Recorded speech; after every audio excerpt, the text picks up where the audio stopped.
दोनों कल जोड़ ले प्रणाम करे। उदय बाबा के व्यवहार धर्मराज बाबा ब्राह्मण रूप में देखे। मुस्की हंसे न हंसैया खुशी मन से दुआया सीख दे हो। उदय जिया जिया तोर नाम है दुनिया संसार में अमर भागी बाबा।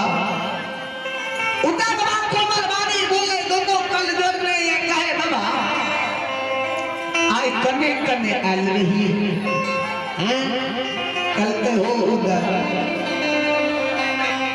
सुन लिया उज्जैनी नगरी में नित दिन तू कलहू घूमै छो भक्ति हरि नाम गाबै छो। उदय सुन लिया उज्जैनी नगरी में नित दिन कलहू घूमै छो भक्ति हरि नाम गाबै छो। नित दिन भगवान लोग अरदास लगबै छो जे भगवान एगो वर्दी देती हो तो हम उज्जैनी में गुजर क्या लेती है। कल के बाबा सही बात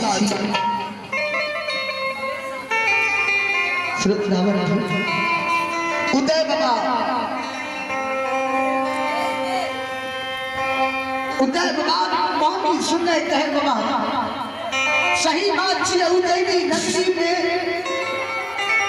भगवान लोग अरदास जरूर लगबै छी। कल के उदय एक काम करो कल के की बाबा हे तुलसी के अदौलत लाला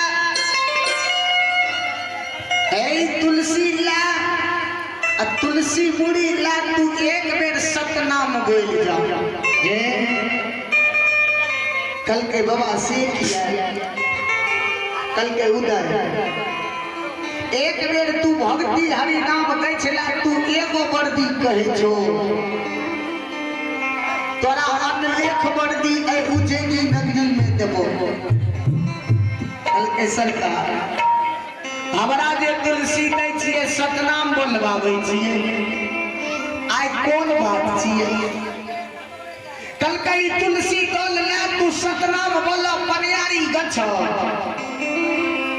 तोहर गरीबी दूर क्या देबो। तू एगो वर्दी ले कहे छो वर्दी अनलेख तोरा दे देबो। कल के बाबा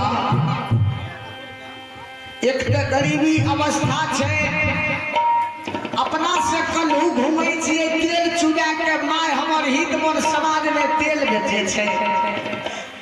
जय दिन बेसी फायदा है छे दोनों साल चुल जड़ै छे।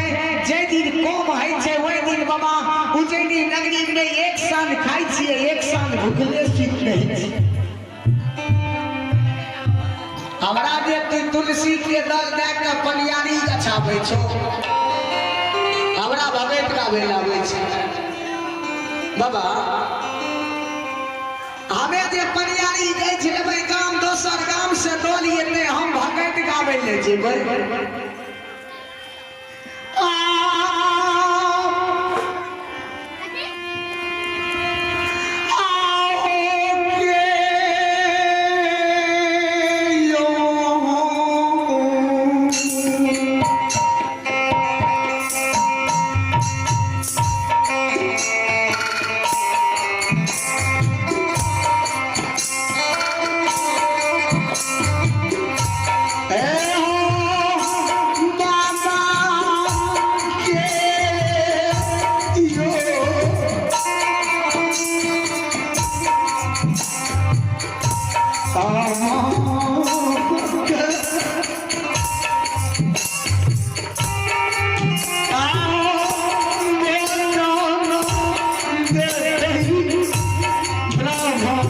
Bravo,